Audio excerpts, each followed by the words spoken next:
Pourquoi Inox a perdu 10 kilos pendant son ascension de l'Everest? Tout ça en l'espace de même pas 2 mois. Le réflexe serait de penser qu'il a perdu tous ses kilos à cause des efforts physiques incommensurables qu'il a fournis pendant son ascension. Les grimpeurs de l'Everest marchent au minimum 4 heures par jour, avec un sac à dos d'en moyenne 15 kilos, et tout ça pendant 2 mois. Difficile de penser que si 95% de ces alpinistes perdent en moyenne 8 kilos, c'est à cause d'autre chose que leur effort physique. Mais une chose est claire, grâce à cette ascension, leur métabolisme basal augmente de 30%. Ils dépensent 30% de calories en plus par rapport à avant au repos. Je sais pas si vous vous rendez compte. C'est ce qu'ont révélé 6 études portant sur le sujet. Alors si cette perte de poids n'est pas grâce à l'alpinisme, à quoi est-elle due? Et devinez quoi? Vous aussi, vous pourriez profiter de cet effet sans avoir besoin de gravir l'Everest. Mais comment? C'est ce que nous allons voir dans cette vidéo. Ok, voici ce qui se passe dans le corps d'Inox lorsqu'il fait une séance de sport. L'échauffement par lequel il commence permet de préparer son corps à l'effort. Son rythme cardiaque s'accélère, sa température corporelle augmente et sa circulation sanguine diminue. Mais il y a aussi toute une transition mentale là-dedans. À ce stade, son système nerveux parasympathique, responsable de la relaxation, laisse doucement place au sympathique, alias le mode combat ou fuite. Réguler la transition entre l'état de repos et d'effort permet de ne pas submerger le corps d'un stress trop intense qui pourrait nuire à ses performances. Mais ce stress, il est tout de même nécessaire. Ce système est conçu pour mobiliser toute l'énergie disponible, permettant à votre corps de se focaliser entièrement sur l'effort à fournir. Votre sang est redirigé vers les muscles, votre cœur bat plus vite et votre digestion ralentit. Car dans ces moments-là, elle n'a pas lieu d'être. Résultat, votre faim est temporairement coupée. C'est pour cette raison que pendant un effort ou juste après, vous n'avez pas faim. Du moins, si vous avez fait une séance bien intense. Mais après l'exercice, tout change. Lorsqu'Inox termine sa séance, son corps passe en mode récupération et le système parasympathique reprend le relais. Lorsque vous faites un exercice, votre corps utilise de l'énergie, des calories, et ce, bien plus qu'à son habitude. C'est ainsi que vous allez créer un déficit calorique. Ce déficit va alors envoyer ce signal à votre cerveau. Les réserves ont diminué, ce qui va stimuler la ghrelin, l'hormone de la faim, parce que son taux augmente proportionnellement à votre dépense énergétique pour essayer de restaurer les réserves. Autrement dit, plus vous vous dépensez, plus votre faim augmente. À ce stade de la vidéo, vous êtes peut-être découragé d'entendre ça.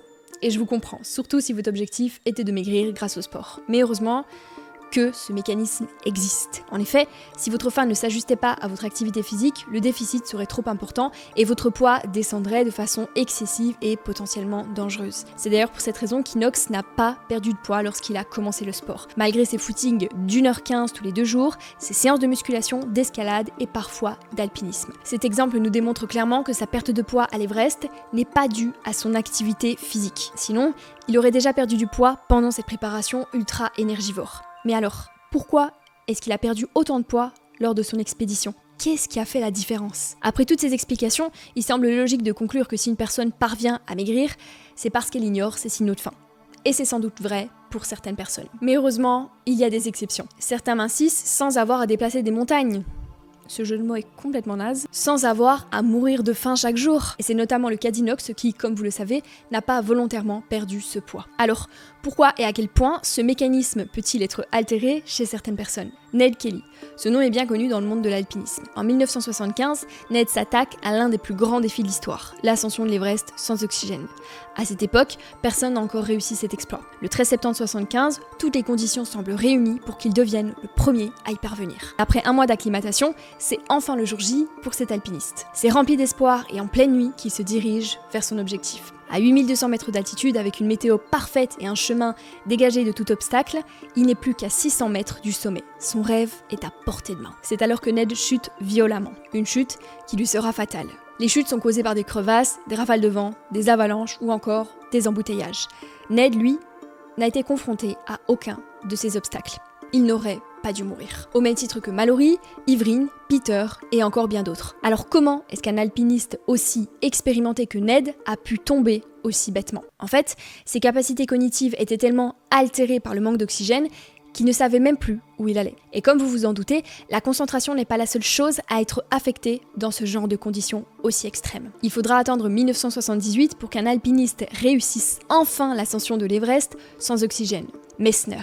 Bien que Messner soit revenu en un seul morceau, il avait de nombreuses séquelles. Et son impressionnante perte de poids en était évidemment une, malgré sa consommation excessive de calories. Pour faire clair, il était méconnaissable. Après son ascension, il a raconté comment son corps brûlait des calories à un rythme alarmant, et ce, malgré des efforts physiques modérés qu'il faisait. Cet effet s'explique par plusieurs éléments fascinants qui influencent votre métabolisme basal et peuvent même être reproduits à basse altitude. Et l'un d'entre eux a eu un impact majeur sur sa perte de poids. Au moment où vous regardez cette vidéo, vous êtes probablement assis ou couché. Votre respiration est sans doute calme. Mais lorsque vous faites de l'exercice, elle s'accélère. Et ce simple fait stimule votre métabolisme. Vous consommez plus d'oxygène, vous dépensez plus de calories et progressivement, cette graisse tenace commence à disparaître. Mais voici quelque chose que peu de gens réalisent. Si vous faites peu de sport, votre corps n'est pas encore habitué à l'effort nécessaire pour répondre à cette demande accrue en oxygène. Cela explique pourquoi votre VO2 max, qui mesure la quantité d'oxygène maximale que votre corps est capable d'utiliser, est faible. C'est pourquoi au début, chaque pas, chaque souffle peut sembler comme un combat. Le réflexe serait donc de penser qu'un surplus d'oxygène suffit pour augmenter les performances. Mais comme vous vous en doutez, ce n'est pas tout à fait comme ça que ça se passe. En fait, pour un même exercice et une même intensité, une personne entraînée et une personne non entraînée utilisent quasiment la même quantité d'oxygène. Ce qui en revanche est différent, c'est la manière dont elle l'utilise. Le corps de l'athlète, lui, utilise cet air de manière incroyablement efficace. Chaque respiration est optimisée. Là où un débutant s'arrête, une personne entraînée peut continuer pendant très longtemps. Elle peut aller plus vite et plus loin. L'entraînement aura comme conséquence d'augmenter la quantité d'oxygène maximale que son corps est capable d'utiliser. Mais aussi ses graisses. Car oui, lorsque vous faites un effort inférieur à 60% de votre VO2 max, autrement dit un effort peu intense, votre corps utilise essentiellement les lipides comme source d'énergie. Au-delà, il va commencer à utiliser votre glycogène. Autrement dit, lorsque vous courez, votre corps utilise ses réserves de glucides. En revanche, pendant une marche ou un effort modéré, il puise son énergie dans vos graisses. Mais on y reviendra. C'est de là que vient l'expression populaire chez les sportifs, que vous avez probablement déjà entendue, « j'apprends à mon corps à brûler les graisses ». Car l'oxygène est l'élément clé permettant d'oxyder vos lipides. C'est grâce à la combinaison de ces deux éléments qu'il va produire de l'énergie. Énergie que vous allez ensuite rejeter par vos voies respiratoires sous forme de CO2. L'oxygène est donc un élément indispensable pour éliminer vos graisses. Mais que se passe-t-il lorsque l'air en contient très peu, comme c'était le cas pour Inox ? Rendez-vous compte qu'à 5000 mètres d'altitude, votre VO2 diminue de moitié par rapport au niveau de la mer à cause de la pression atmosphérique. Ce qui signifie que chacune de vos respirations contient moins d'oxygène disponible pour votre corps. Là où une petite randonnée ne demande que 50% de votre VO2 à un niveau zéro, elle en exige presque le double au camp de base. Mais souvenez-vous, au-delà de 60% de votre VO2, ce sont vos glucides que vous utilisez. Vous pensez donc peut-être qu'en altitude, votre corps aura plus de difficultés à brûler les graisses, tout comme un débutant en sport. Et vous auriez tout à fait raison de penser ça, parce que c'est exactement ce qu'a révélé cette étude. Immédiatement à l'arrivée en haute altitude, la pression en oxygène diminue de façon importante, et l'utilisation des lipides comme carburant est défavorisée au profit des glucides. Les résultats sont unanimes. Sur les 20 alpinistes qui ont mené l'expérience, les chercheurs ont constaté exactement le même effet sur les 20. À haute altitude, les alpinistes n'arrivent plus à utiliser les graisses.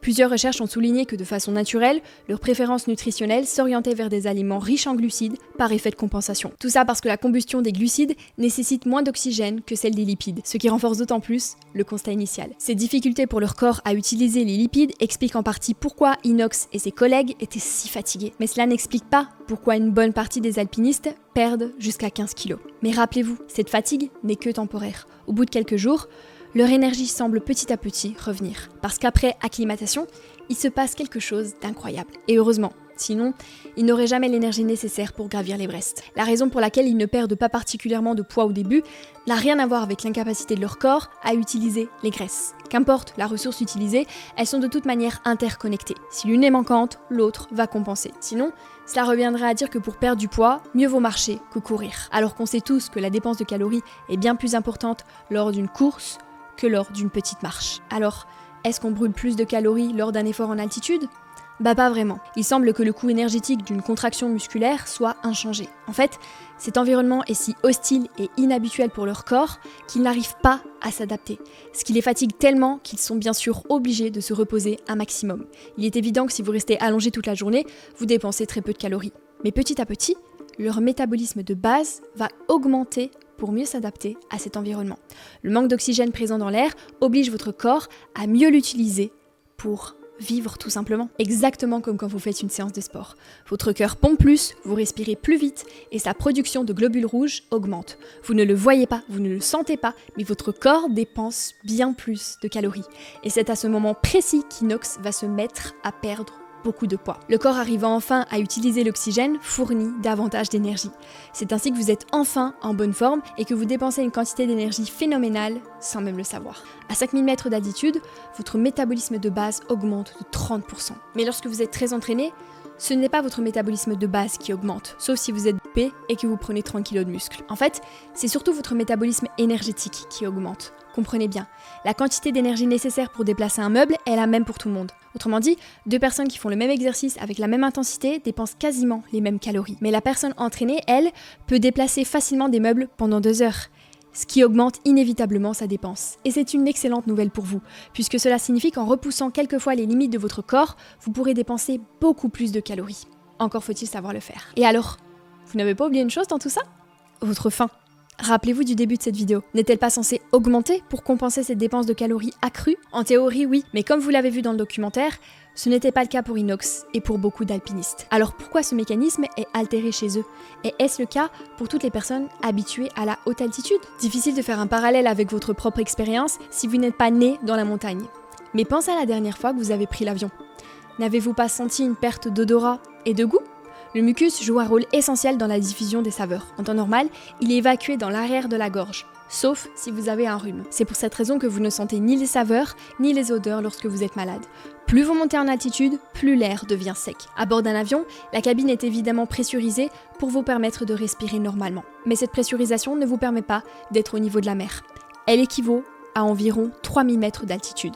La sécheresse des muqueuses est une des raisons principales expliquant cette perte d'appétit durant un vol. Mais cela ne suffit tout de même pas à expliquer pourquoi un mécanisme aussi vital que votre faim est autant perturbé à haute altitude. Voici Anne-Laure, une alpiniste allemande. C'est en 1979 qu'elle décide de monter l'Everest. Comme beaucoup d'alpinistes à cette époque, elle est malheureusement décédée pendant son ascension et retrouvée morte quelques temps après. Mais ce qui a marqué les esprits, c'est la manière dont son corps a été retrouvé.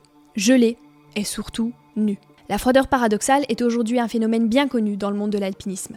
Lors d'un froid extrême, les vaisseaux sanguins se contractent pour protéger les organes vitaux en conservant la chaleur autour du cœur, des poumons et du cerveau. Mais lorsque le corps est en hypothermie profonde, il relâche brusquement cette vasoconstriction. Cela entraîne une dilatation soudaine des vaisseaux sanguins, libérant le sang vers la surface de la peau. Le corps, dans un dernier effort pour survivre, libère la chaleur piégée dans les organes internes, provoquant cette sensation de chaleur imminente, même si en réalité, le corps est en train de geler. Vous comprenez ainsi à quel point le froid peut altérer le bon fonctionnement de votre corps. Un bon équipement est censé vous éviter ce genre d'incident.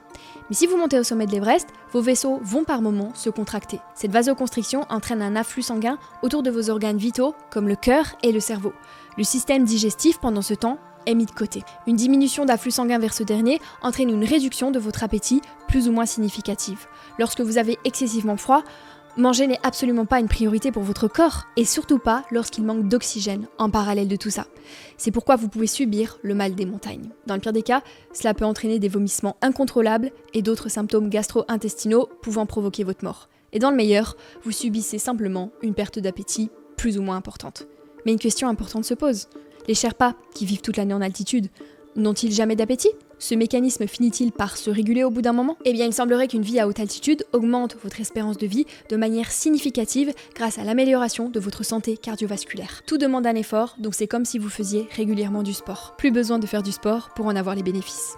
Jusqu'à un certain stade. Ce que vous voyez là, c'est le village le plus haut du monde, la Rinconada, situé à 5100 mètres au Pérou. Vivre à une telle altitude impose un stress considérable sur votre corps et notamment votre cœur constamment mis sous pression. Cette hypoxie extrême contribue à ce que les habitants de ce village ne dépassent pas les 55 ans. Cela augmente le risque de développer des maladies cardiovasculaires, tout comme une personne surentraînée depuis des années. L'hypoxie constante explique en partie pourquoi les habitants de la Rinconada sont majoritairement en sous-poids. Elle explique également pourquoi Inox a perdu autant de poids.